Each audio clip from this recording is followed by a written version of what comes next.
Olá, tudo bem com vocês? Aqui é o professor Fernando Martins, disciplina Língua Portuguesa, e irei realizar a correção completa da prova da banca Nosso Rumo para o cargo de professor de Educação Básica 1, 30 horas na cidade de Suzano. Vamos começar então reconhecendo o texto que serviu aí como compreensão e interpretação textual. Costumo aí mencionar para os alunos que quando falo em compreensão textual, preciso aí localizar os termos que já estão colocados dentro do texto e fazer aí a ligação deles para chegar à alternativa correta.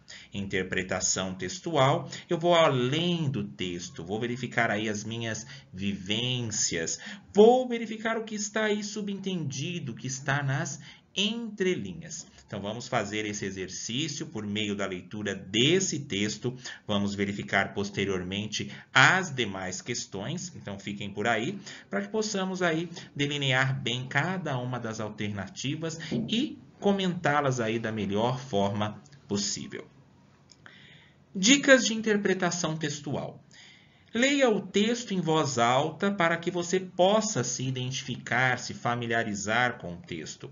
É óbvio que num dia em que você esteja aí fazendo a prova do concurso, você não irá conseguir ler em voz alta. Mas o treino que você faz com textos aos quais você lê antes da prova já o ajuda aí a se concentrar melhor na leitura. Além disso, faça sempre uma pergunta em cada parágrafo sem fugir da ideia do que o autor está expressando, porque termos como apenas, somente, em geral, pode acabar confundindo e levá-lo aí a uma outra resposta. Façam esses exercícios, façam um resumo do texto, veja a ideia principal do autor, verifiquem aí também a função das conjunções, dos advérbios, porque eles fazem todo o sentido e toda a diferença dentro do texto, além, óbvio, de pontuação, aspas, vírgula e assim por diante. Vamos iniciar aqui conhecendo e nos familiarizando com o texto que foi aplicado. Leia o texto para responder as questões de 1 a 3. Jovens não querem ser professores. Vamos nos adaptar aqui já a esse título. Mas por que os jovens não querem ser professores? O que estão os levando a não desejarem ingressar nessa profissão? Então, aí existem alguns questionamentos que eu já posso ir formulando, que eu já posso ir montando, criando inferências, algumas informações que já estão internalizadas conforme o meu pensamento de mundo. Mesmo que a pessoa não seja professor, ela vai buscar aí algumas referências de quando ela foi aluna, de algum conhecido que é professor ou que já foi professor. E quem é professor vai buscando aí as suas referências, mas cuidado para não cair aí em julgamento de valor e fugir do que está sendo mencionado nas questões. As causas desse desestímulo, bem como as dificuldades da carreira docente, são abordadas em 3 estudos. E aí, o que diz esses 3 estudos? Documento planejado da Força de Trabalho Docente revela que a carreira do professor ainda é pouco atrativa para os jovens. Mas por que ela é pouco atrativa? Especialmente por estereótipos. Notem que grifei aqui a palavra estereótipos, inclusive colocando-a em negrito e sublinhada, porque será importante para que possamos resolver uma questão que surgirá logo à frente. O que é um estereótipo? É uma marca, é um rótulo, ou seja, marcas que já ficaram tão infiltradas, tão impregnadas, que se criou aí um estereótipo, que se criou um padrão a ser reconhecido por alguns, especialmente por estereótipos, por marcas que já foram deixadas, por rótulos que já foram deixados, por padrões que são difíceis de ser quebrados e que aí não há uma quebra desse paradigma, que é uma quebra de padrão, ou seja, algo que já está impregnado. E qual que é essa informação que está impregnada? Qual que é esse estereótipo? Especialmente por estereótipos de professor herói, entre aspas. Porque aqui quer dizer que o professor não é um herói, mas a maioria dos jovens aí estão sendo levados a não ingressarem na carreira de professor porque consideram-na uma profissão difícil, uma profissão sofrida, em que o professor tem que ser o herói a todo momento. Isso acaba levando-os a considerar a profissão pouco atrativa. Retomando, especialmente por estereótipos do professor herói, que precisa salvar a educação sozinho, sem ajuda, e de que a profissão é sofrida, além de afirmarem que educador ganha pouco. O material também aponta a urgência de se pensar em um sistema nacional de educação integrado. Para que esse sistema nacional de educação integrado precisa ser aí reelaborado, precisa ser aí feito e com urgência, para melhor planejar a oferta e demanda de professores nacionalmente. Então há uma urgência, há uma necessidade de se elaborar esse sistema, colocá-lo em prática, para melhor planejar a oferta e demanda de professores em âmbito nacional, nacionalmente. Para isso, coordenando esferas federal, estaduais e municipais. A cada parágrafo, realizem 1, 2 perguntas para se familiarizar com os termos.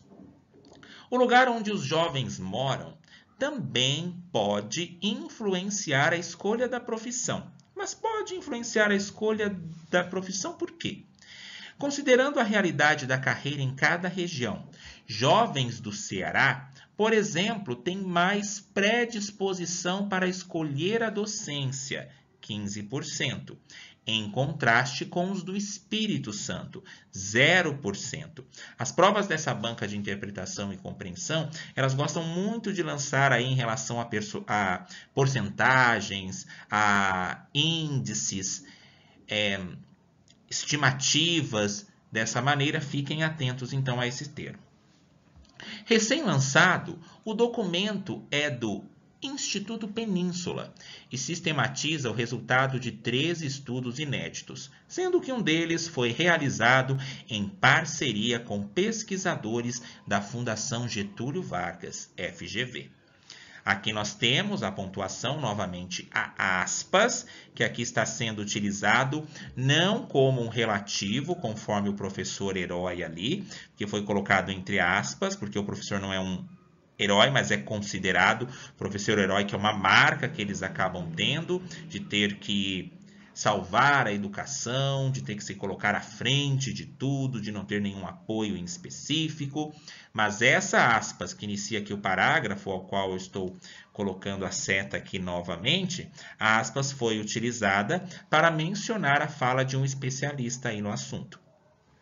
Não basta apenas formar mais professores. É preciso planejar a distribuição deles no mercado de trabalho.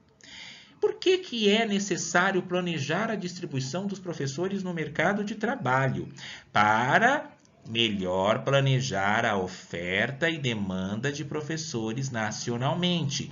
Isso já foi mencionado anteriormente, então não é necessário que se repita aqui novamente. Fiquem atentos também quanto a essas características. É preciso planejar a distribuição deles no mercado de trabalho, ou seja, um melhor planejamento, levando os professores que são necessários nas áreas de atuação às quais eles realmente atuam. Isso o quê? Isso aqui é um pronome demonstrativo que serve para retomar uma informação que já foi mencionada anteriormente. Atentem-se também aos pronomes demonstrativos. Isso significa pensar verdadeiramente em quem escolhe entrar na carreira docente. Então, o objetivo desse sistema nacional é exatamente pensar na carreira do docente, bem como na sua formação continuada, porque é necessário que os professores tenham uma continuidade na sua formação, tenham cursos de aprimoramento, tenham aí mais fundamento nas matérias as quais lecionam. Não para que isso não gere aí um estereótipo, não haja uma estagnação, um rótulo, bem como na sua formação continuada. Por quê? Porque esses fatores, quais fatores? Está sendo mencionado aqui pelo pronome demonstrativo esses, fatores aos quais já foi mencionado ao longo do texto. Porque esses fatores essenciais impactam o desenvolvimento e a aprendizagem dos alunos.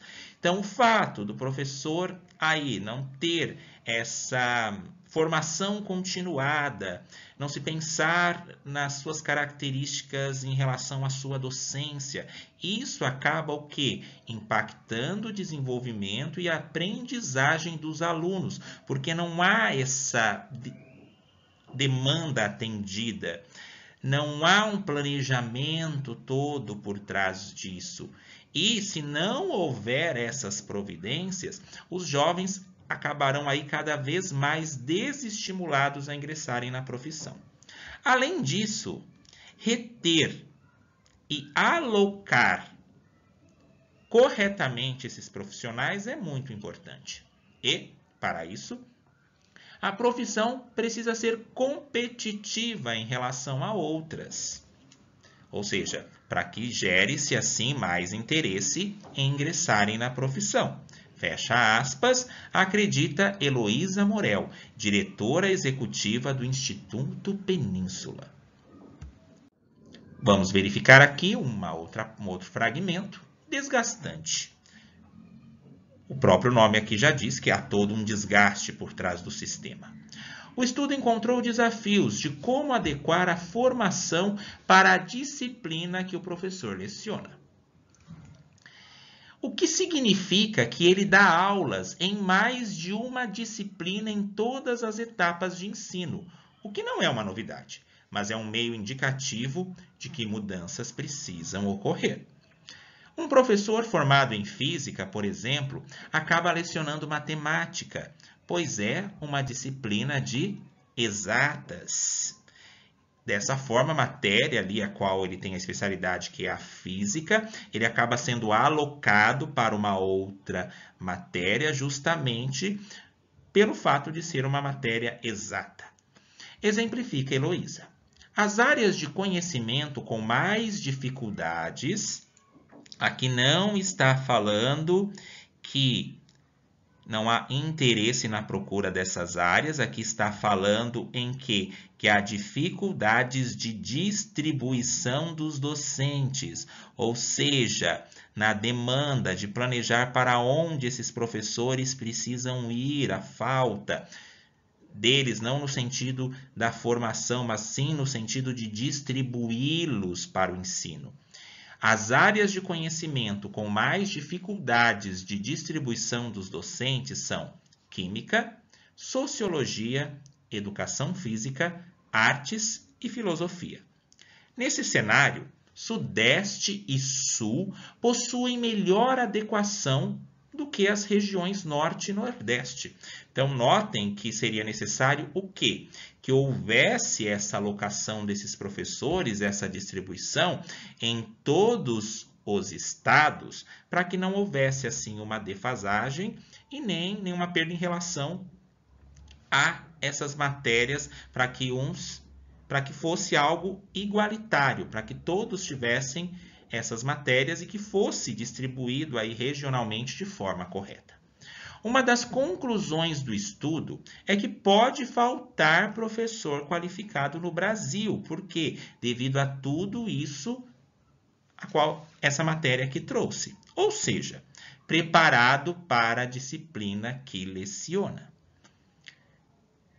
Portanto, porém, é urgente criar espaços de discussão e planejamento da força de trabalho docente para definir novos acordos para atrair mais jovens para a carreira e para reter profissionais. Então, é necessário toda uma discussão, todo um planejamento. Foi essa a conclusão que esse estudo chegou, tanto que tenho aqui a conjunção conclusiva, portanto, E aqui também tem o porém, né, uma adversidade, uma conjunção adversativa, mostrando aí que existe toda uma problemática, todo um obstáculo, todas algumas adversidades.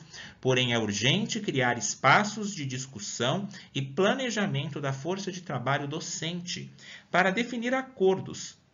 Diante desses acordos, com a finalidade, aqui novamente, a questão com a finalidade de atrair mais jovens para a carreira e para reter mais profissionais, sem esquecer, é claro, do desenvolvimento profissional contínuo deste professor. Então, da mesma forma que os jovens aí não estão tendo estímulos para ingressarem na carreira, é necessário gerar esse interesse, mas não esquecer que há a necessidade de um processo contínuo e investimentos em relação à carreira de docência. Reconhecemos aqui o texto, vamos então às questões relacionadas a ele. De acordo com o texto, é incorreto afirmar que, letra A, os jovens não têm atração pela carreira de docência pelo desgaste físico e mental, além do salário baixo. Aqui está mencionando qual informação é incorreta, e essa informação não é incorreta. Nós lemos no texto que o estudo aí revela que a profissão de professor aí para os jovens está sendo pouco atrativa, devido aos estereótipos, as marcas, o rótulo, o que já está aí sendo padronizado e está difícil de se quebrar, e que eles acabam ouvindo a ideia aí do professor herói, que a carreira é sofrida e por ganhar pouco. Essa letra A, ela não está incorreta, ela aparece sim dentro do texto. Então, letra A está correta, lembrando que o enunciado, a questão nos pede para verificarmos a que está incorreta. Regiões como o Sul e Sudeste apresentam melhor distribuição de disciplinas entre os professores quando comparadas ao Nordeste e Norte, e o texto menciona. Sul e Sudeste possuem melhor adequação, tá? Até mesmo na distribuição dos docentes, que as regiões Norte e Nordeste.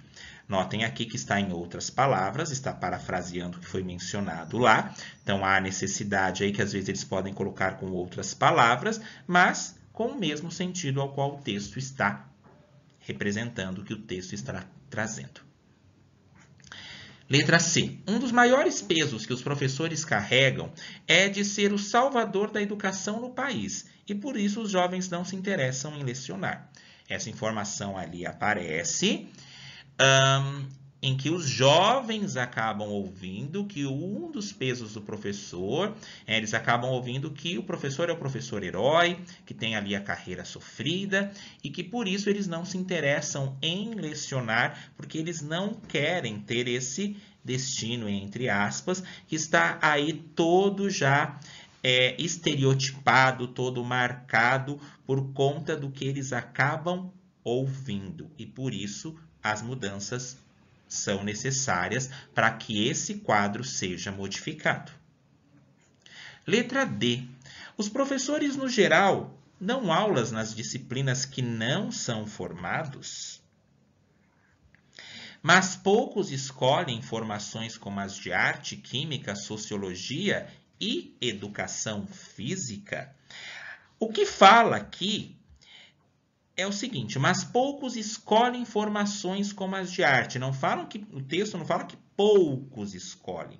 Informam que há maior dificuldade na distribuição dos docentes nas matérias de arte, química, sociologia e educação física. Sim, então, há dificuldade na distribuição dos docentes, dos professores em algumas regiões. Então, essa informação aqui, ela é a incorreta, conforme pede aqui a questão. Então, a letra D é a incorreta. E os professores, no geral, aqui olha só o no geral. Esse no geral aqui, ele está generalizando. Ele está falando que são todos e não são todos. Fala aí, sim, que existe alguns que acabam não dando aula naquela formação em específico, mas por ser uma matéria exata, é colocado também dentro daquela matéria para lecionar. Então, muito cuidado com essas palavras que generalizam, que restringem. A letra E. Um dos desafios encontrados no estudo realizado está relacionado a adequar corretamente a formação específica do professor às matérias em que ele realmente leciona. Tanto que tem ali o programa ao qual eles precisam verificar com urgência, que é o Sistema Nacional, e realmente um dos desafios encontrados no estudo está relacionado a adequar corretamente a formação específica do professor às matérias em que ele realmente leciona. Letra 1, letra D. Então, leitura de textos, procurem textos aí de outras provas, leiam-nos em voz alta, façam perguntas, relacione-os conforme aí a visão de mundo, o conhecimento que tem, muito cuidado para não fugir das informações que estão ali apresentadas no texto. E vamos então para a questão de número 2, em que aqui falaremos de pontuação. No caso aqui mais específico é a vírgula, em que um dos sentidos que temos é que eu não coloco entre vírgulas o sujeito do seu predicado, mas vamos verificar aqui como que ela foi trabalhada dentro dessa prova. Assinale a alternativa cuja pontuação alterada não causou prejuízo gramatical ou de sentido à sentença retirada do texto. Se realizarmos aí a leitura da forma como está de cada uma das alternativas, nós vamos entender o que cada uma está trazendo. Mas eu preciso aí verificar a questão da pontuação, em qual parte que ela foi alterada. Sim, mas aqui está pedindo que eu preciso verificar a alternativa cuja pontuação alterada não causou prejuízo. Vamos verificar. Uma das conclusões do estudo é que pode faltar professor qualificado no Brasil. Ou seja, esse termo ou seja aqui, ele se chama um termo intercalado, um termo explicativo. Esse ou seja, ele não pode aparecer com ponto final aqui, porque, como ele é explicativo, ele precisa fazer uma ligação entre o termo que foi mencionado anteriormente e o termo que será apresentado depois. Então, ou seja, isto é, melhor, são termos intercalados, explicativos, que eu não posso aqui ter um ponto final, porque isto é, ele está justamente explicando aqui um termo do outro, dessa maneira esses termos, ou seja, isto é, eles são sempre colocados entre vírgula. Dessa maneira, a letra A, ela está incorreta. Letra B. Além disso, reter e alocar corretamente esses profissionais é muito importante e, para isso, a profissão precisa ser competitiva em relação a outras. Esse "e" aqui, percebam que ele pode ser substituído pela conjunção mas. Veja só. Além disso, reter e alocar corretamente esses profissionais é muito importante. Mas, para isso, então, eu preciso separar aqui um índice conjuntivo de outro índice conjuntivo. Além disso, reter e alocar corretamente esses profissionais é muito importante. Mas, para isso, com o objetivo, a profissão precisa ser competitiva em relação a outras.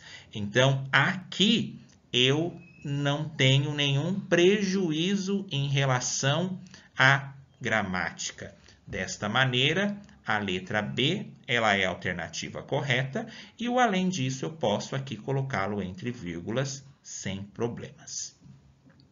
Letra C. Portanto, criar espaços de discussão e planejamento da força de trabalho docente para definir acordos para atrair mais jovens. Preciso colocar essa vírgula, tem que ter uma continuação aqui.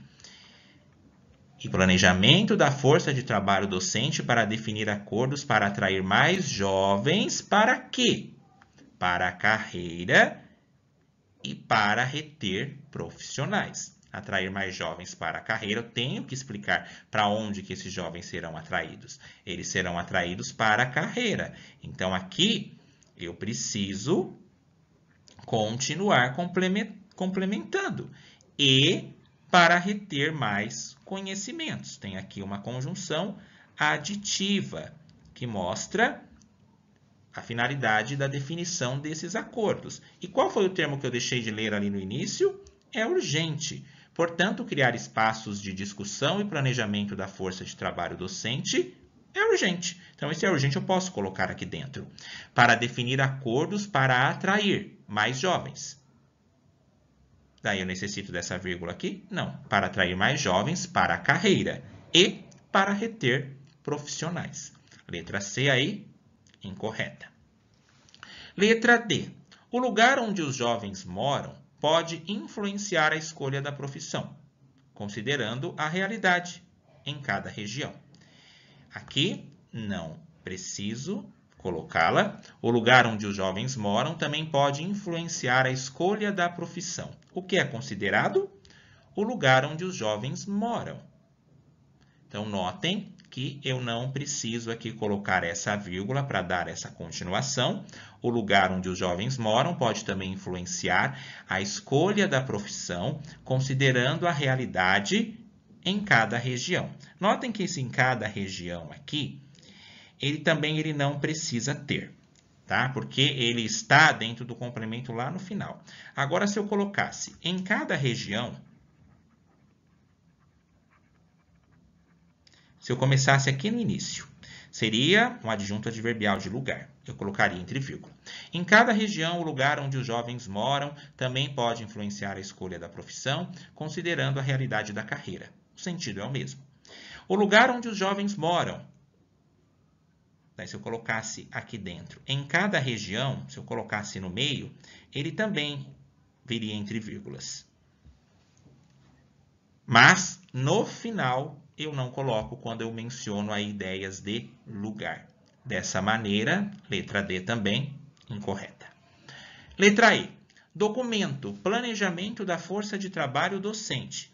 Revela que a carreira do professor ainda é pouco atrativa. Veja só, o que revela que a carreira do professor é pouco atrativa? O que revela é o documento Planejamento da Força de Trabalho Docente. Então, tudo isso aqui que eu coloquei entre colchetes é o sujeito. Eu não coloco vírgulas entre o sujeito e o predicado. E o que o documento Planejamento da Força de Trabalho Docente diz? Revela que a carreira do professor ainda é pouco atrativa para os jovens. Dessa forma que eu não posso colocar a vírgula aqui dentro. Revela que a carreira do professor é pouco atrativa para os jovens ainda. Esse ainda aqui posso deixar com a vírgula sem problemas. Então, percebam muito aí essa questão em relação ao termo das vírgulas. Pratiquem aí exercícios, geralmente lendo textos aos quais vocês pulem as informações que estão dentro da vírgula.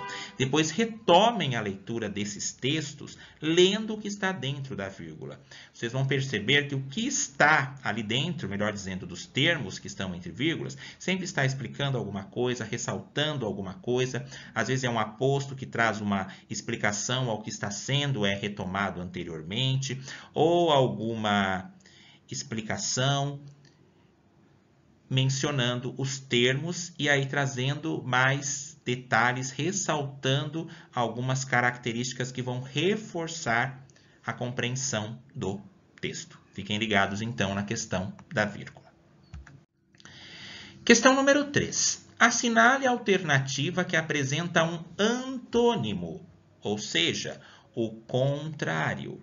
Aqui, as relações semânticas das palavras, o estudo de sentidos que elas trazem.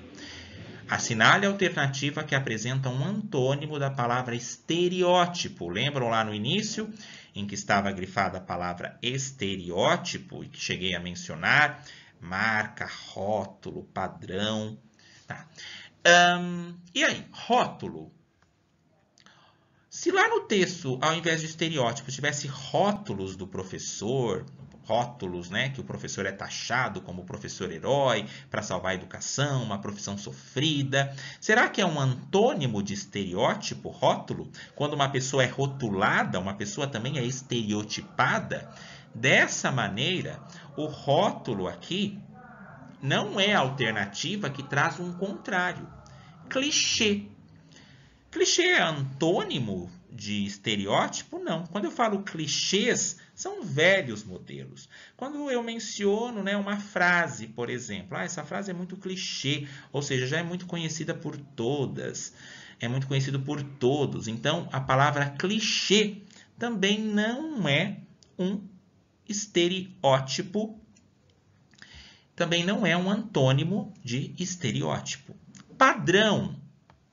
Padrão é um antônimo da palavra estereótipo? Também não. Quando eu falo velhos padrões, velhos estereótipos, a letra C também não é alternativa. Letra D, original. Quando eu falo em originalidade, é um antônimo de estereótipo, porque algo original não é algo que tenha sido rotulado, não é algo que seja um clichê, não é algo que já esteja aí padronizado e nem é também um modelo. Dessa maneira, a letra D é a alternativa correta, letra D. Também não pode ser aqui modelo, porque eu falo de modelos antigos, são estereótipos. Então, muito cuidado aí com as questões de sinônimo, antônimo. Veja aí mais provas em que esses assuntos tenham aparecido para se familiarizarem aí com essas construções. Letra D, alternativa correta. Vamos aí para número 4. Figuras de linguagem. Quando nós falamos aí, né, do sentido conotativo, no sentido criativo, muitas vezes aí utilizados em poemas, característicos muito de textos literários, que é aquele texto que prima aí não pela objetividade, mas sim por uma construção mais artística, por uma estética mais elaborada, e vão ter vários nomes aos quais precisamos aí identificar e nos familiarizar. Por exemplo, uma metáfora, se eu falo, por exemplo, ela é uma onça. Percebam que eu estou empregando aí a palavra onça, mas que traz uma característica, que ela é muito brava, é muito arisca. Então, eu acabo trazendo características para o ser.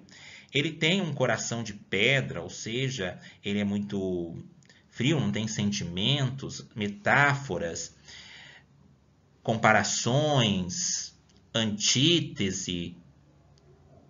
Existem aí vários tipos de figura, as quais são necessário que, aos poucos, façamos aí a identificação.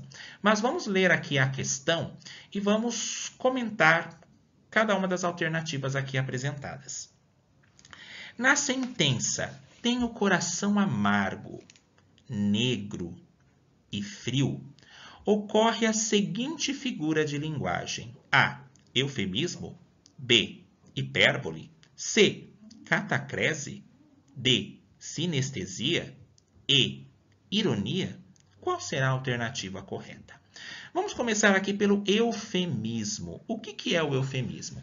O eufemismo ele tem como objetivo suavizar uma informação que possa parecer grotesca para alguém, que possa parecer aí ofensiva. Por exemplo, existe aí, muitos utilizam, para ficar aqui mais simples, aquele homem praticou atos ilícitos. Para eu não falar que aquele homem é um ladrão, ele é um boa-vida, ou seja, para eu não falar que ele não quer fazer nada da vida. Então, eu acabo trazendo aí expressões que vão suavizar algo que possa parecer grotesco. E aqui tem o coração amargo, negro e frio. Será que é um eufemismo? Vamos aí verificar as demais. Hipérbole. A hipérbole, eu posso fazer uma relação aqui pelo próprio nome. Hiper. Hiper, nós sabemos aí que é algo que é grande. Mas a hipérbole ela vai se destacar pelo exagero intencional. Diariamente, nós utilizamos aí hipérboles. Por exemplo, estou morrendo de sede. Não necessariamente que eu vá morrer por causa da sede, mas é uma forma de falar que eu estou com muita sede.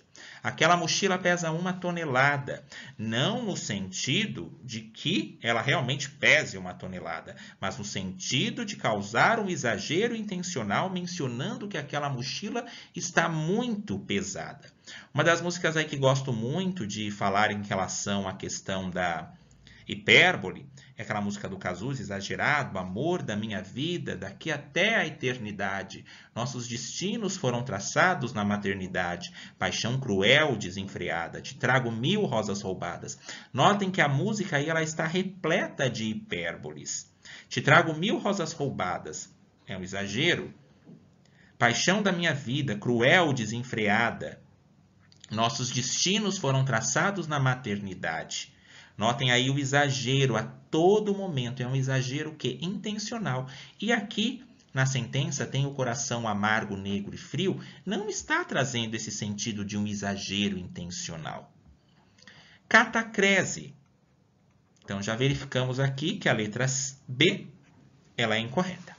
Catacrese é aqueles termos desgastados e aos quais nós não encontramos, geralmente não encontramos frases mais apropriadas para substituí-la. Por exemplo, quebrou o pé da mesa. Será que eu consigo encontrar um termo fácil para substituir essa expressão pé da mesa? Rasgou o braço do sofá. Um dente de alho.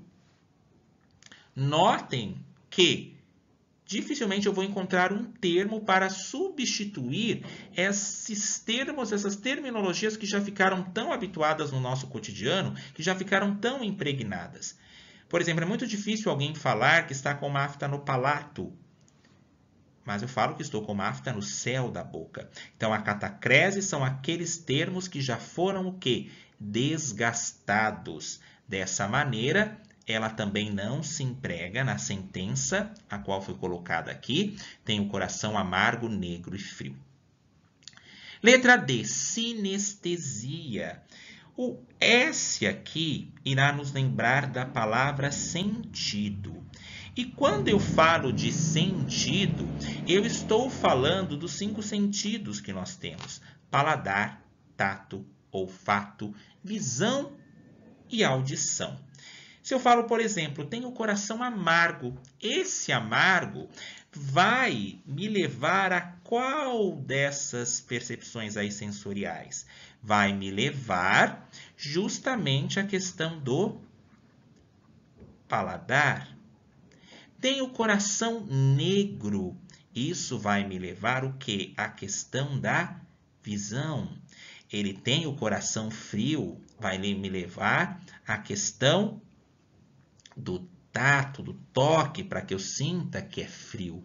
Então, se eu falo, tenho o coração amargo, eu vou perceber o quê? Que ele realmente é uma pessoa muito triste, que não é uma pessoa fácil de lidar, mas eu estou empregando aqui os 5 sentidos justamente para que eu coloque alguns detalhes em relação a essa frase. Tem o coração amargo, remete ao paladar.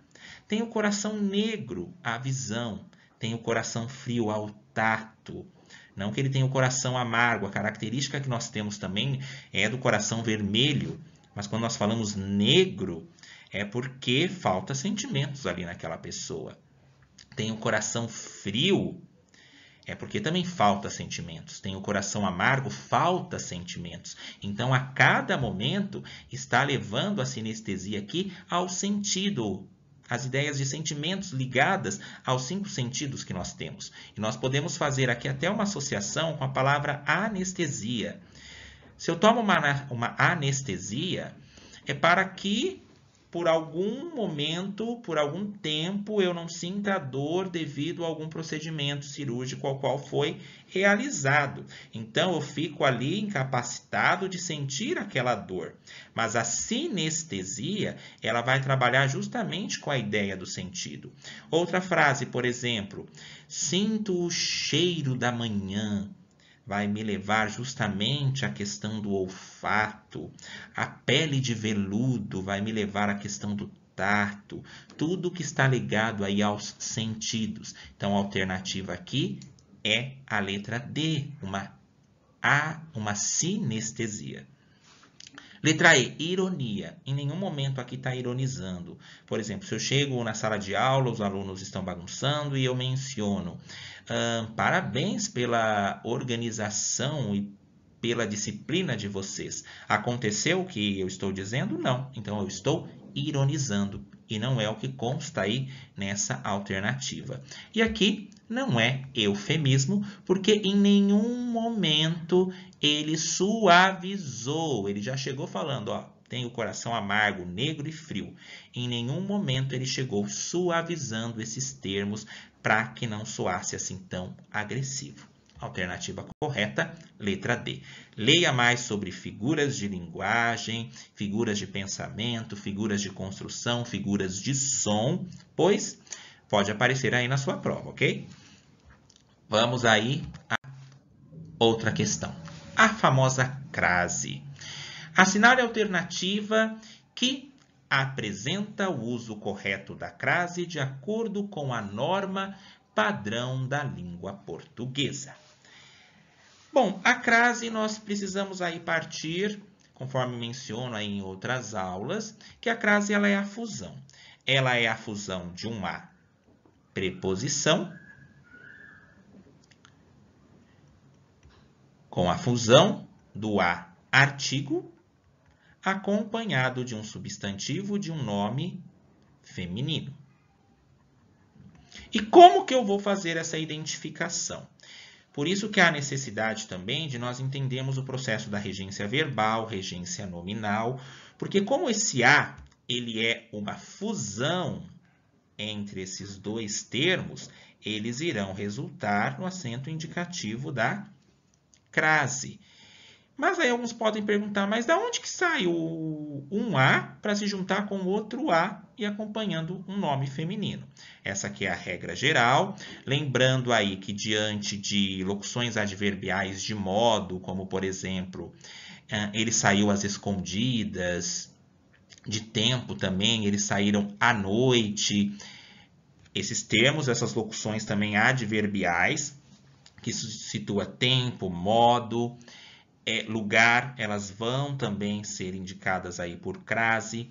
Crase também é muito utilizada em relação às questões de ambiguidade. Por exemplo, ele escreveu a mão. Aqui, sem a crase, porque ele justamente, certo? Mão é um termo masculino, mas eu posso colocar, por exemplo, ele escreveu a caneta. A caneta foi o instrumento que ele utilizou para escrever. Então, tem que ficar bem sintonizado em relação a esses termos para me familiarizar com o uso da crase. Mas vamos aí identificar cada uma das alternativas e aos poucos vamos identificando, porque diante de alguns pronomes que não sejam termos aí femininos ou que pode ser termo feminino também, não terá a crase. Vamos verificar então a primeira questão. Ofendeu a mim quando desmereceu a minha amiga. Vamos lá. Eu sei que quem ofende, ofende a alguém. Isso que é a questão da regência que eu mencionei para vocês. Regência é o termo regente que precisa de um termo regido. Eu gosto muito de comparar como se fosse um coral em que existe um termo regente que vai ali orquestrar e o termo regido que precisa compreender o comando do regente para que ambos tenham uma relação harmônica e assim esse relacionamento dê certo. Ofendeu a mim quando desmereceu minha amiga. Quem ofende, ofende a alguém. Daqui saiu esse a. Se esse a saiu de dentro do verbo, ele é então uma preposição. Aqui eu tenho mim. Mim, ele é um pronome. Só que esse mim aqui, ele é um termo aí feminino.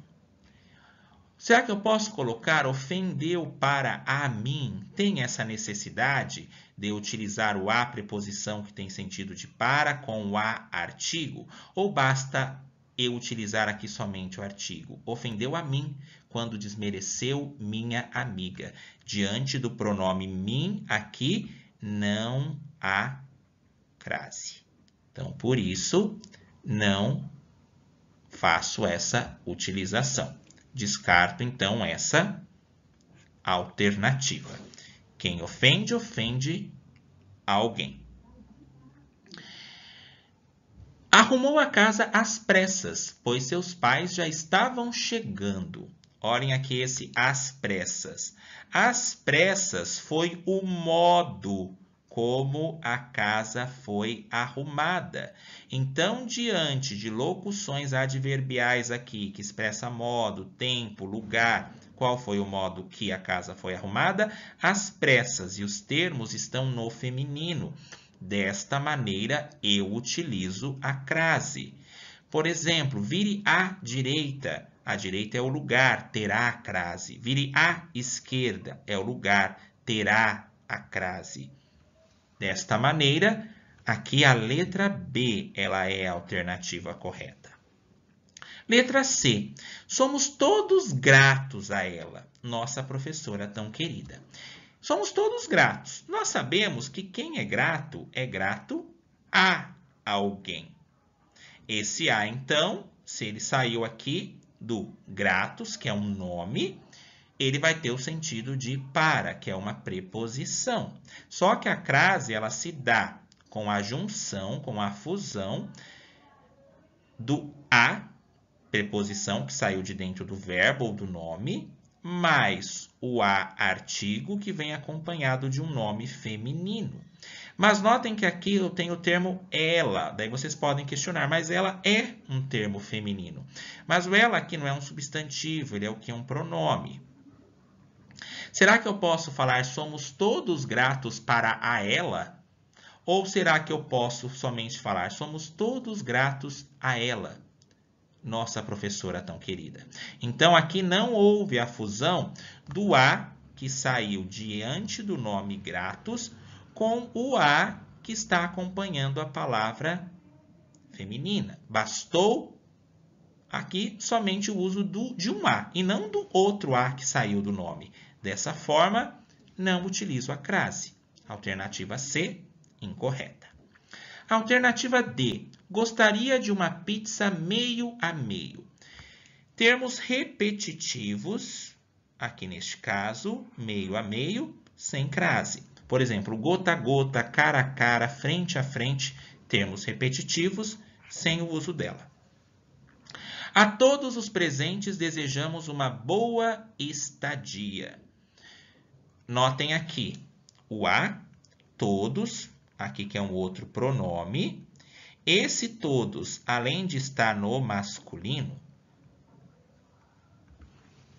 eu tenho o a no singular, ele no plural, e diante aqui do pronome, que é o todos, eu não utilizo crase. E notem até mesmo que ele é um termo masculino. Mas, professor, e se fosse a todas? Também não, porque eu não consigo falar para a todas. Basta que eu mencione para todas, ou para todos os presentes, e não para a todos os presentes. Então, por esse motivo, aqui eu não faço uso da crase. Então, fiquem atentos quanto a esse estudo, verifiquem provas anteriores, olhem aí esse relacionamento do termo anterior, se o termo anterior, que é um verbo ou um nome, necessitou ou não de uma preposição, se diante da outra palavra tem um a que é artigo, diante de uma palavra feminina. Se for pronome, toma cuidado, porque muitas vezes não há utilização do uso da crase. Familiarizem-se com o uso dessa acentuação. Alternativa correta aqui, letra B. Vamos então à próxima questão. Número 6. Assinale a alternativa correta acerca da colocação pronominal conforme a norma padrão da língua portuguesa. Bom, colocação. O próprio nome já diz. O pronome, ele vai ser colocado em algum lugar. Então, esse pronome, ele pode ser colocado primeiro que o verbo, ele pode ser colocado no meio do verbo e ele pode encerrar, ou seja, ficar no fim, ficar depois do verbo. Mas quais são esses pronomes que eu preciso encontrar, que eu preciso saber? São os pronomes oblíquos átonos. E quais são esses pronomes? O me. Por exemplo, se eu falo, encontrou-me calado. Encontrou quem calado? Eu. O se. Se eu falo, por exemplo, maquiou-se para a festa. Ok? O te. O nos, o vos, o lhe, o e o seu plural, os, o a e o as. Mas, professor, a não é artigo e também não pode ser preposição? Como que o a vai ser um pronome? Se eu utilizo, por exemplo, encontrei-a calada, esse a está se referindo a quem? A ela. Encontrei-o calado, esse o está se referindo a quem? A ele. Então, são termos aí muito utilizados para que nós venhamos aí a não repetir informações as quais já foram mencionadas anteriormente. Então, adaptem aí ao uso dos pronomes oblíquos. E eles são chamados de pronomes oblíquos átonos, justamente porque eles têm um som fraco. Mas aonde que eles vão ser colocados? Vamos identificar aqui cada um dos pronomes oblíquos. Em tratando-se de amor, eu entendo. Pronome oblíquo, se. Naquele país fala-se francês. Pronome oblíquo, se. Não faça-me perder as estribeiras. Pronome oblíquo, me. Fizeram-me chegar cedo.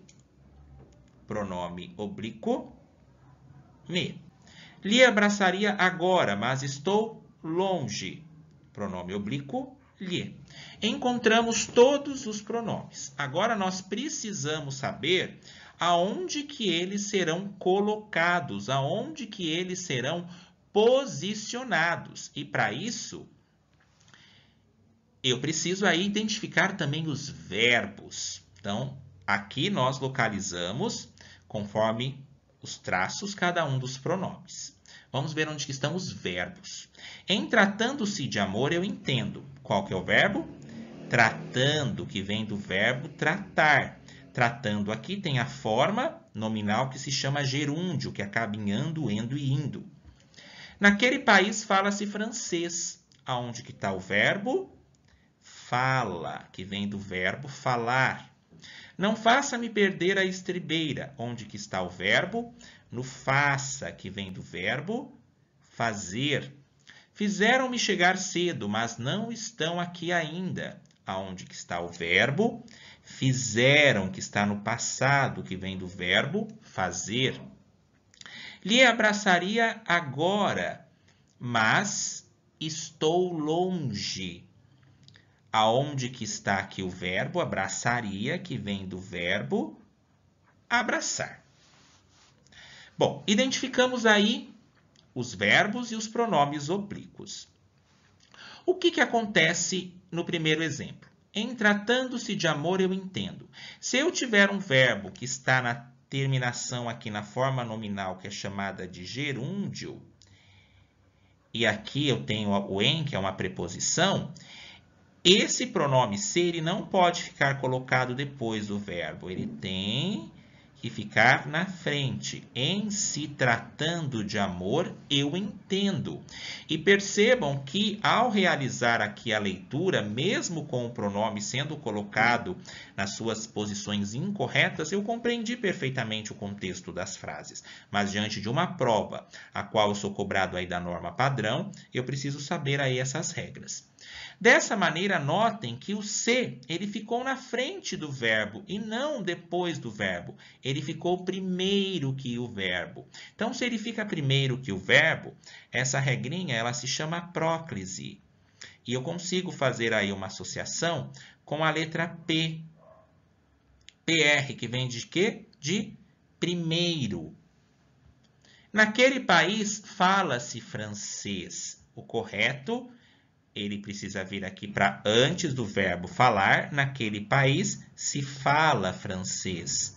Dessa forma, eu vou ter aí uma outra próclise, que vem primeiro que o verbo. Não faça-me perder as estribeiras. O que acontece aqui?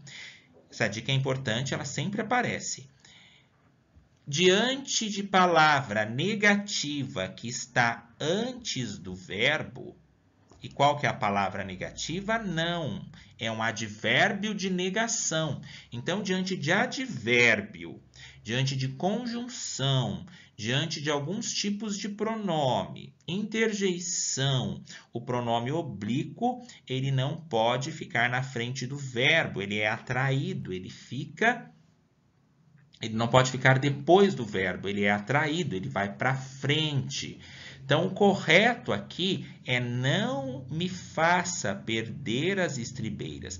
E se eu colocasse, jamais faça-me perder as estribeiras, jamais me faça perder as estribeiras. Diante de expressões negativas, advérbio de negação, pode ser advérbio de tempo, de lugar. Esses termos aí, eles são colocados na frente e diante de conjunção também. Se o pronome oblíquo aparecer depois do verbo, ele tem que ser posicionado para frente, ficando antes das outras classes gramaticais.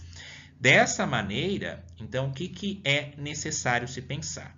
Que não basta somente conhecer os pronomes para que eu faça exercícios de colocação pronominal. Obviamente que eles são importantes, mas se eles vão ser colocados na frente do quê? Então, é necessário saber qual classe gramatical que atrai o pronome oblíquo para frente, tendo aí o PR da próclise que vem primeiro que o verbo. Então, diante de palavra negativa, o pronome oblíquo é atraído para frente do verbo. Não me faça. Então, tem uma outra próclise. Fizeram-me chegar cedo, mas não estão aqui ainda. Notem que eu tenho o verbo aqui, fizeram, que está no passado, mas antes dele eu não tenho nada antes. Olha aqui na letra C. Não faça. Eu tenho o não, que atraiu o me para frente. Naquele país fala-se francês, naquele país se fala francês. Eu tenho algo que atrai ele para frente. Em se tratando de amor, eu tenho algo que atrai ele para frente. Agora, no fizeram-me, eu não tenho nada que atrai ele para frente. Dessa forma, o pronome oblíquo ele ficou na frente do verbo, porque eu não inicio frase com pronome oblíquo. Dessa forma, o pronome oblíquo aqui ele está corretamente colocado depois do verbo, não tem nada que o atraia para frente, então ele vai se chamar ênclise. Ênclise vem da palavra encerramento. Então, dessa maneira, pronome oblíquo, não inicio frase com pronome oblíquo, o correto é a letra D. Lhe abraçaria agora. Olha só o abraçaria. Será que esse abraçaria, ele está no presente, passado ou futuro? Existe aí esse M agora, vou colocar ele aqui, que é um termo que se chama mesóclise. Se nós verificamos que a próclise fica primeiro e que a ênclise ela fica ali por último, a mesóclise ela ficará no meio. Mas quando que ela ficará no meio? Quando os verbos se tratar de futuro do presente e futuro do pretérito. Como assim, professor? Isso sempre me confundiu. Vamos fazer a seguinte associação. Futuro do presente. Eu penso no presente em algo que vai acontecer no futuro. Por exemplo, eu abraçarei meus amigos.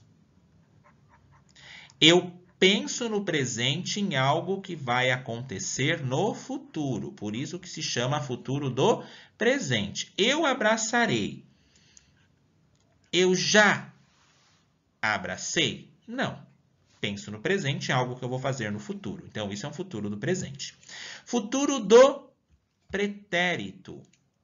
Então, futuro do presente e futuro do pretérito. Só corrigindo aqui. Futuro do pretérito. O que é o futuro do pretérito? Ele vai ter aqui um obstáculo. Por exemplo, eu abraçaria meus amigos se eles não estivessem longe.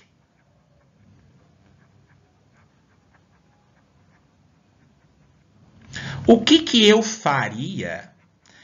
Percebam desta maneira que o futuro do pretérito é a mesma coisa que passado. O futuro do pretérito, eu pensei em fazer algo lá no futuro, mas devido a um obstáculo, não me permitiu fazer, e aí a ação não foi concluída, ficou no passado. Então, eu vou ter a terminação ria. Eu abraçaria meus amigos, eu queria abraçá-los, eu pensei isso em algo que ia acontecer lá no futuro. Mas, se eles não estivessem longe, qual foi o impedimento que não me permitiu fazer essa ação à distância? Então, isso é o futuro do pretérito. Algo que eu pensei em fazer lá na frente, mas que não foi concluído e ficou no passado essa ação que não pôde ser finalizada. Então, aqui o termo irei para futuro do presente, iria para futuro do pretérito. Mas e a mesóclise? O que ela tem a ver? Como que esse verbo ele pode aparecer no meio?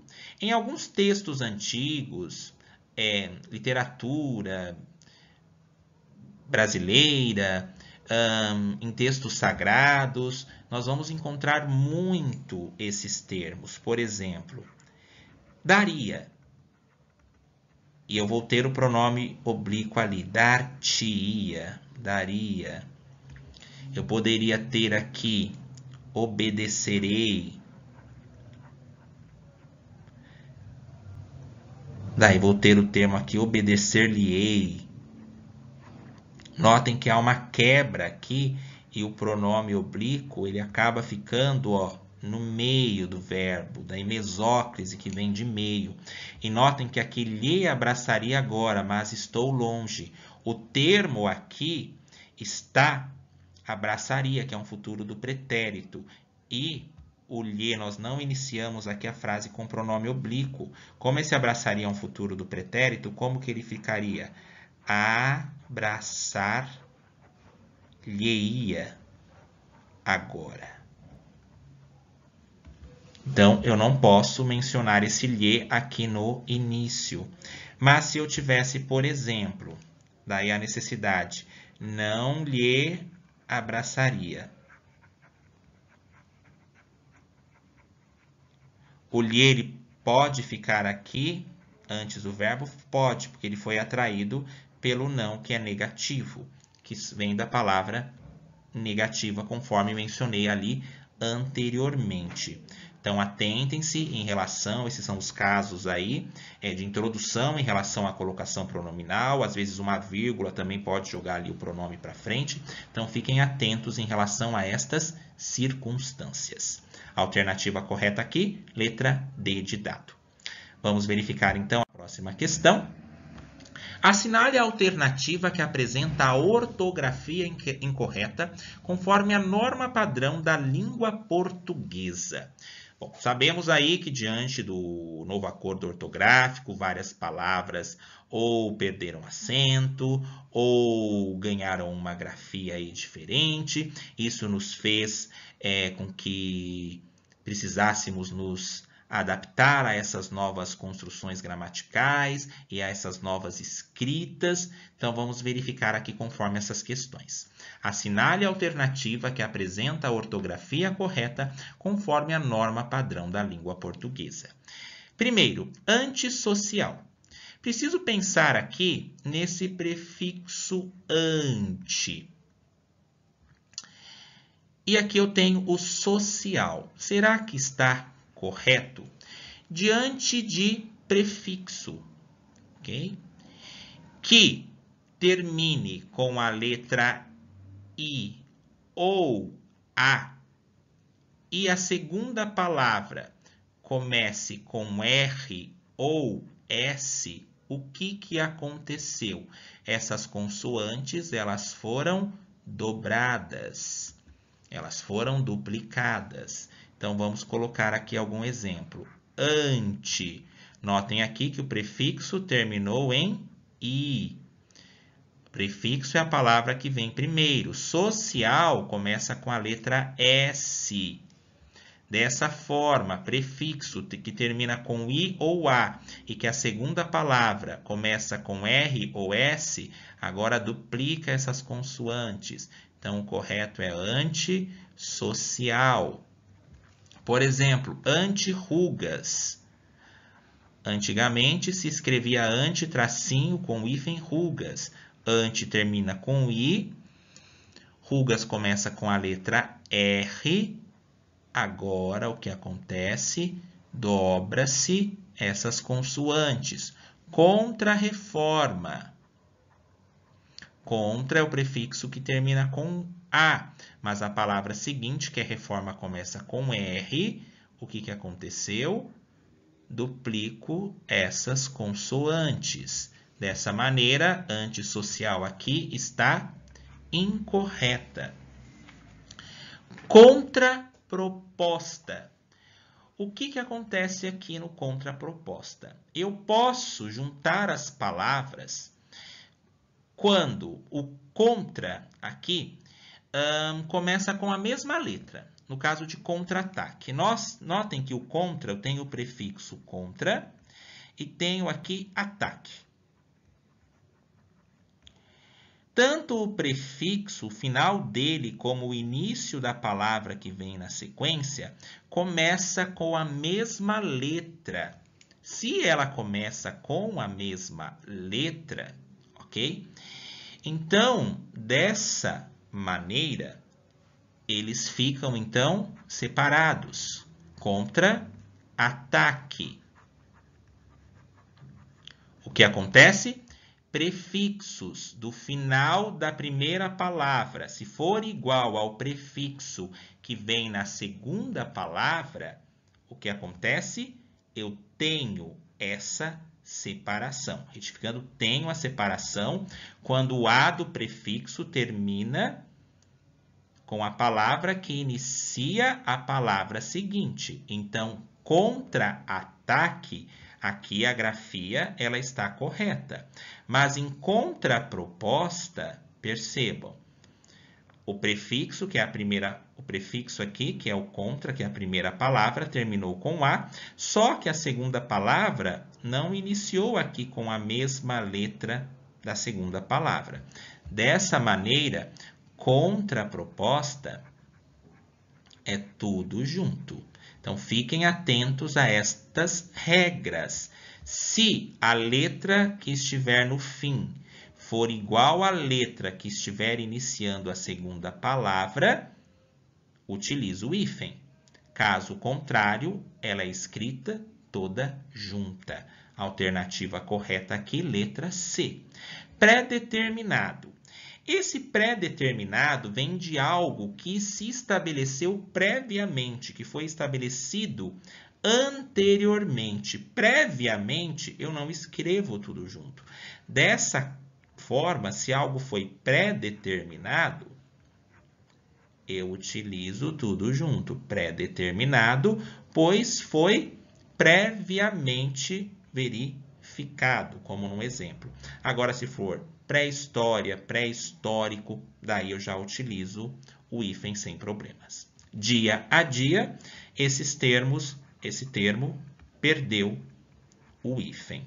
Fiquem atentos, então, a essas particularidades. Sempre aí um manual de ortografia, verificando constantemente, porque a tendência é confundir. Então, dessa forma, quanto mais nos familiarizarmos, mais facilidade vamos tendo aí em relação a essas questões e a escrita correta.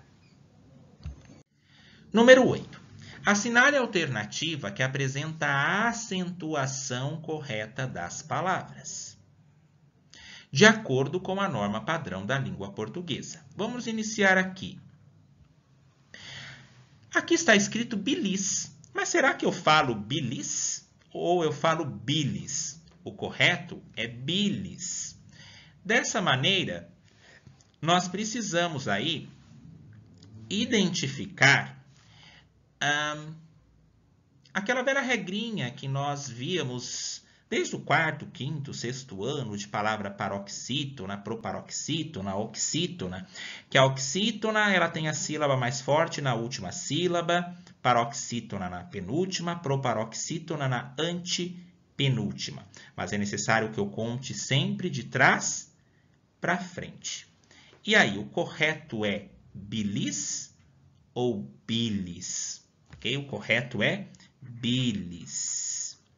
E o que é bilis? Bilis, né, o fluido produzido pelo fígado, que atua aí na digestão dos alimentos. Então, eu não falo que eu estou com problema na bilis, eu falo que eu estou com problema na bilis. E o que acontece aqui? Qual que é a sílaba mais forte? Então, aqui eu precisei reconhecer a palavra, que não existe bilis, e sim bilis. A sílaba aqui tônica é o bi. Dessa maneira, se ela está na penúltima sílaba, então ela é uma paroxítona. Agora, se a palavra correta fosse bilis, o lis seria o mais forte, daí seria uma oxítona. Lembrando que eu conto sempre de trás para frente. E o que acontece aqui? Como eu identifiquei, né? Ó, vejam aqui, última, penúltima, e se estivesse outra aqui, seria antepenúltima, ok? Mas como a sílaba mais forte é o bi, e está posicionada a última, penúltima sílaba mais forte é chamada de paroxítona, não falo bilis, e sim bilis. Paroxítonas terminadas em S, paroxítonas terminadas em S são acentuadas, mas a forma como essa palavra aqui está escrita não pode receber acento dentro desta posição, dentro dessa sílaba, sendo assim, eu descarto. A palavra heróico, vamos separar aqui. Como que eu falo? Heróico ou heróico? Heróico.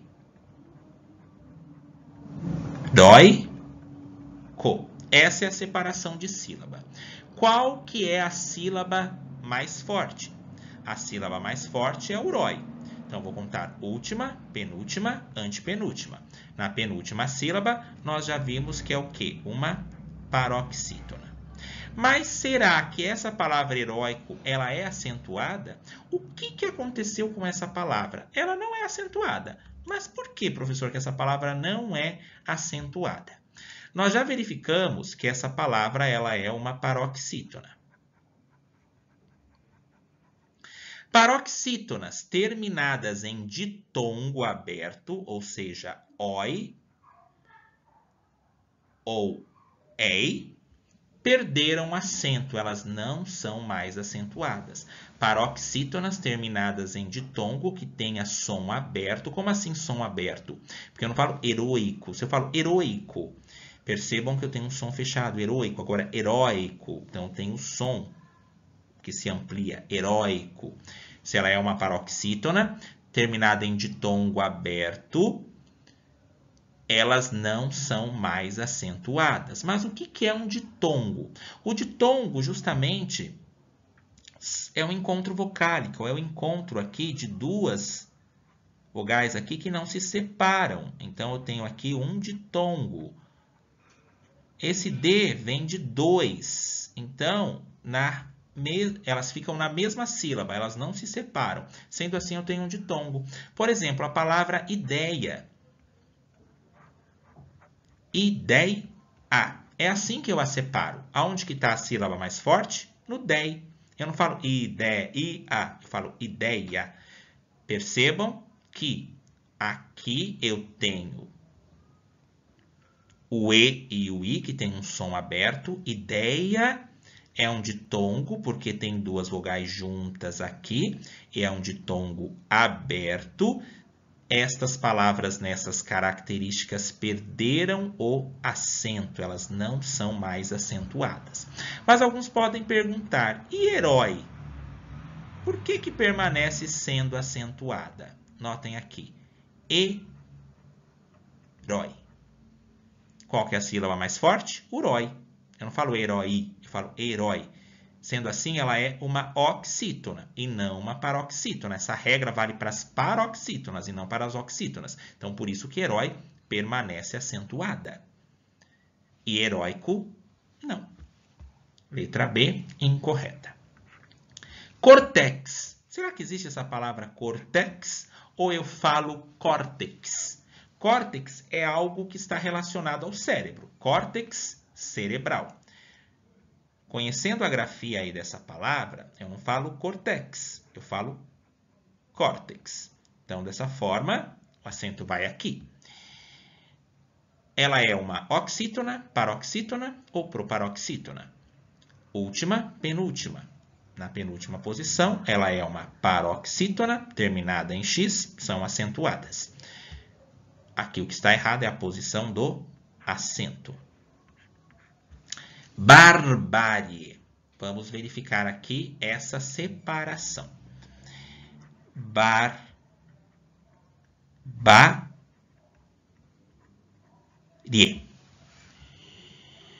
Quantas sílabas? 3 sílabas. Barbárie. Qual que é aqui? A sílaba mais forte, o ba. Última, penúltima. Ela também é uma paroxítona. E notem que ela está terminada em IE. Esse E é um ditongo. Lembra lá do encontro das vogais? Ela é um ditongo. Então, paroxítona terminada em ditongo são acentuadas. Mas ela também pode ser aí reconhecida para alguns como uma proparoxítona. Como assim? Barbarie. Barbarie. O som possibilita a separação dessa forma. Daí ela seria última, penúltima, antepenúltima. O ba está aqui na antepenúltima posição. Daí ela seria uma proparoxítona. E todas as proparoxítonas são acentuadas. A mesma coisa, por exemplo, para série. Como que eu posso separar? Série.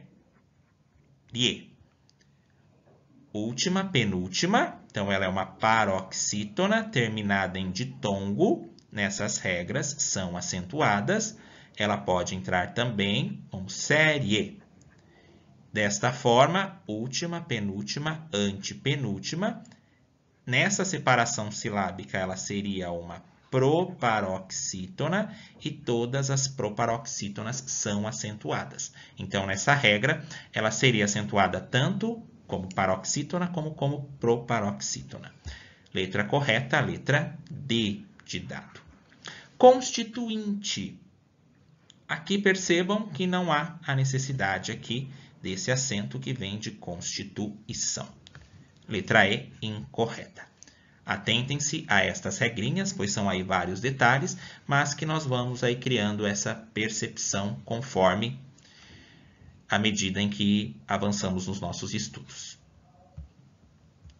Questão 9. Muita atenção em relação a essa questão que fala de classe de palavras. Quando eu falo de classe de palavras, eu estou falando ali de olhá-las morfologicamente, como substantivo, adjetivo, artigo, numeral, preposição, advérbio, conjunção, todas as classes gramaticais. Vamos aí ler a tirinha para nos familiarizarmos com o que está acontecendo e para que dessa forma compreendamos aí o que está sendo perguntado. Leia a tirinha abaixo dos pianuts para responder as questões 9 e 10. No primeiro quadrinho, chega a garota e fala para o Charlie Brown: resolvi dar início a um programa sério de disciplina. E a menina responde: vou comer direito, dormir direito e fazer exercícios direito. E o menino fala: e depois? Ah, você tem razão, deixa pra lá. Então, aqui essa tirinha mostra assim, né, que ela resolveu lá no passado fazer, né, essa série de ter disciplina, de fazer esses exercícios, e ele responde depois. É como se ela pensasse assim: ah, e depois eu vou desistir mesmo? Ah, você tem razão, deixa pra lá. Então, ela não mostrou aí, né, persistência em relação à decisão dela. Ok? Ele já conhecendo ela: ah, você tem razão, deixa pra lá. 9. Considerando o contexto da tirinha, são palavras pertencentes. Palavras pertencentes à mesma classe de exercícios em destaque no segundo quadrinho, exceto. Todas as palavras estão na mesma classe gramatical, exceto menos uma. E qual que é a palavra que foi utilizada aqui? Verifiquem bem aqui o que eu vou grifar no segundo quadrinho, a palavra exercícios. Vamos ler novamente a questão. Considerando o contexto da tirinha, são palavras pertencentes à mesma classe da palavra exercícios, em destaque no segundo quadrinho, exceto. Ou seja, menos qual palavra?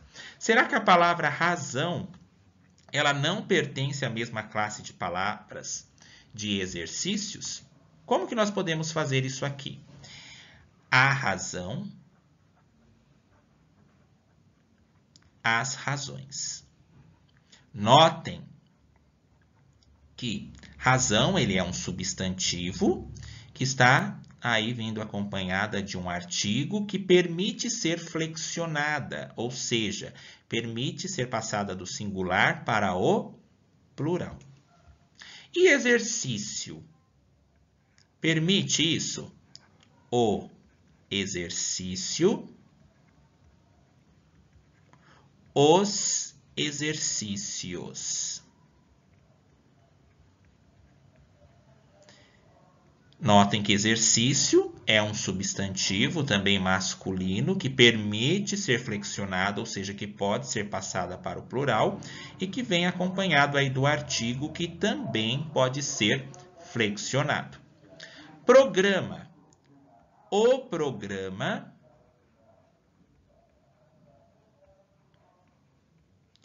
os programas. Permite ser flexionado e como exercício? Sim. Programa é um substantivo que acompanha o artigo que pode ser flexionado, do singular para o plural. Disciplina. A disciplina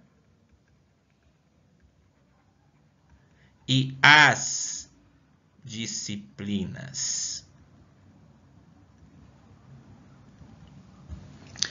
Pode ser considerada pertencente à mesma classe de palavras de exercícios? Também, porque ela pode ser passada do singular para o plural. Início. O início, os inícios. Também permite pertencer aí a essa mesma classe de palavra. Depois. O depois. Os depois. Permite essa construção? Faz sentido? Não. Então, assim, a alternativa incorreta é a letra E, tendo em vista, né, que o depois aí não é um substantivo, indica a ideia de tempo. Dessa maneira, a alternativa correta é a letra E. Então, fiquem atentos quando mencionar a mesma classe de palavras, nessa flexão entre os termos, para verificar qual das palavras que não podem pertencer aí à mesma classe gramatical. Quando aparece ali no edital, né? Análise morfológica, os termos morfológicos, substantivo, artigo, adjetivo, pronome. Notem como que eles elaborarem qual que é a linha de raciocínio que é necessário ter em relação a essas questões. Alternativa aqui, letra E. Vamos aqui ao exercício número 10. em que é necessário que eu conheça em relação à questão de tempo e modo verbal. Foi utilizada aí a mesma tirinha do exercício anterior. Eu a repeti aqui justamente para que possamos ter aí uma melhor noção da alternativa que será a correta.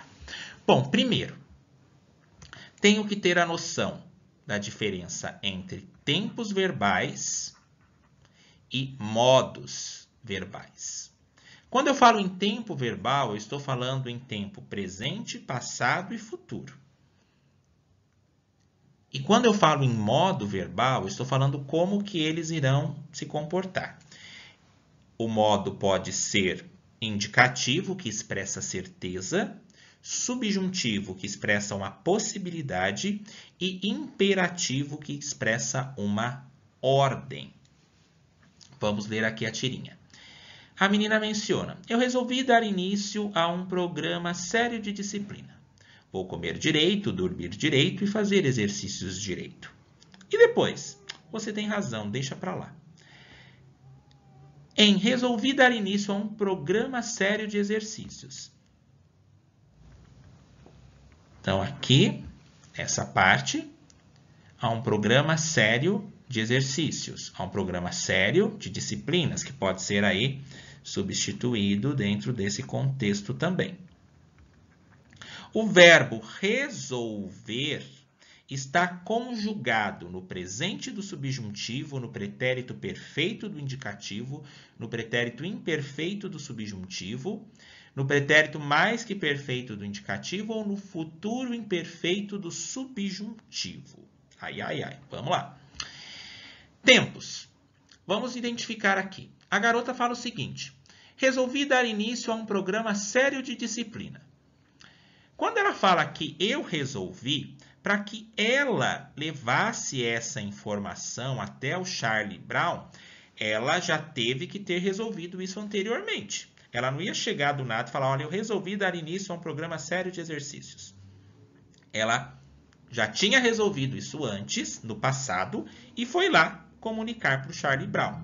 Então, aqui nós já sabemos que essa ação que ela menciona foi uma ação ocorrida aí no passado, em que ela está informando para o Charlie Brown.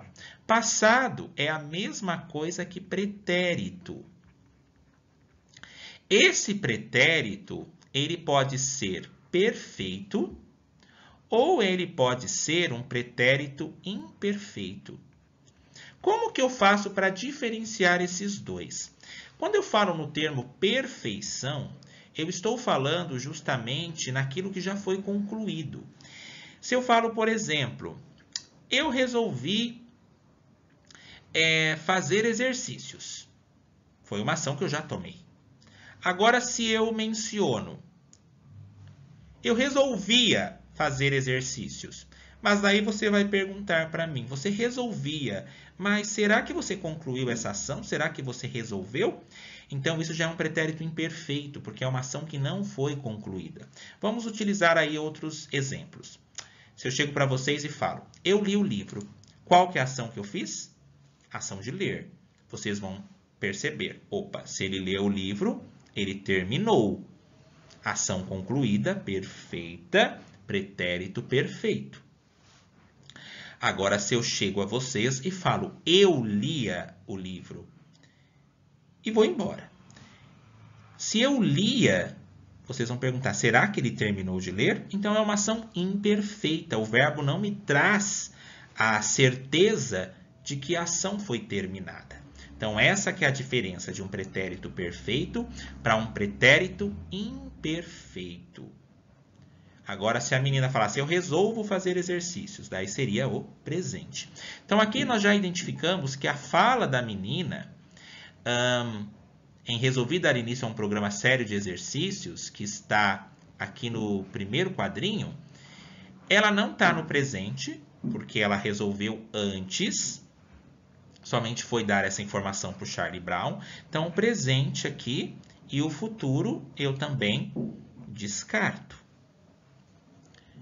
Agora, vamos identificar desta maneira o que é o futuro. O futuro, ele se divide em futuro do presente e futuro do pretérito. Futuro do presente, penso no presente para fazer no futuro. Eu lerei o livro. O que eu farei? Irei ler. Futuro do presente. Penso agora para acontecer no futuro. Agora, se eu menciono o futuro do pretérito, eu leria o livro se tivesse o achado para comprar. Percebam que eu quis fazer isso no futuro, mas surgiu um obstáculo que me impediu essa ação de ser feita, então ela ficou ali no passado. Pensei no futuro, mas voltou para o passado porque ela foi interrompida por um obstáculo. Futuro do pretérito. E agora, em relação aos modos. O que eu preciso pensar aí em relação aos modos? Existe um modo que é chamado de modo indicativo, que é aquele modo que expressa uma certeza. Se eu chego e falo, eu resolvi dar início a um programa sério de exercícios. Está expressando uma certeza? Sim. Então, se está expressando uma certeza, eu resolvi estar no passado, é o pretérito perfeito do modo indicativo. Qual outro modo que existe? Subjuntivo. Esse modo, ele indica uma possibilidade, uma situação hipotética.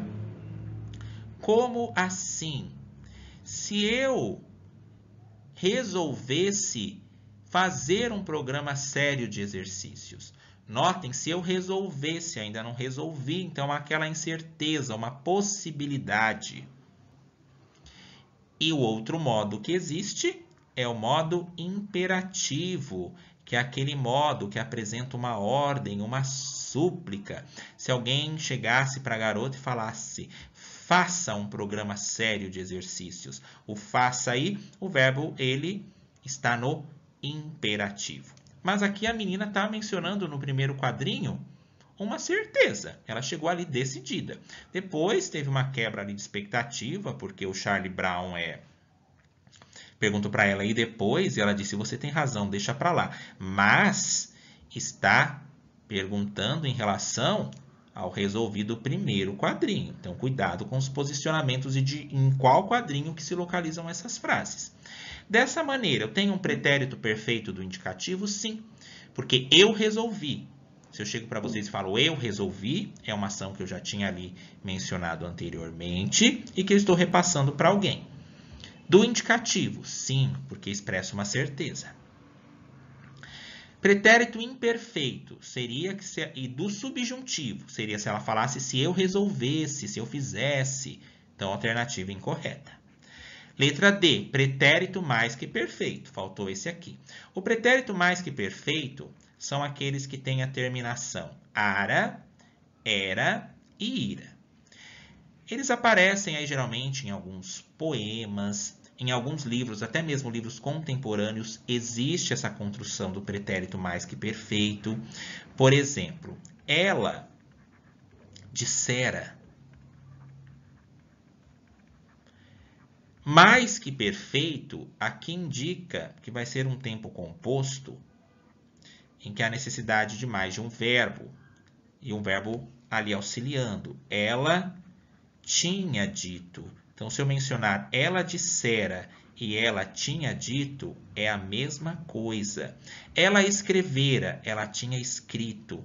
Ela partira, ela tinha partido. Só que alguns podem olhar, uma dificuldade que eu percebo aí bastante, de lerem ela partira. E como não estão muitas vezes aí acostumados com esse tipo de leitura, com essa particularidade do verbo, vem e coloca um acento.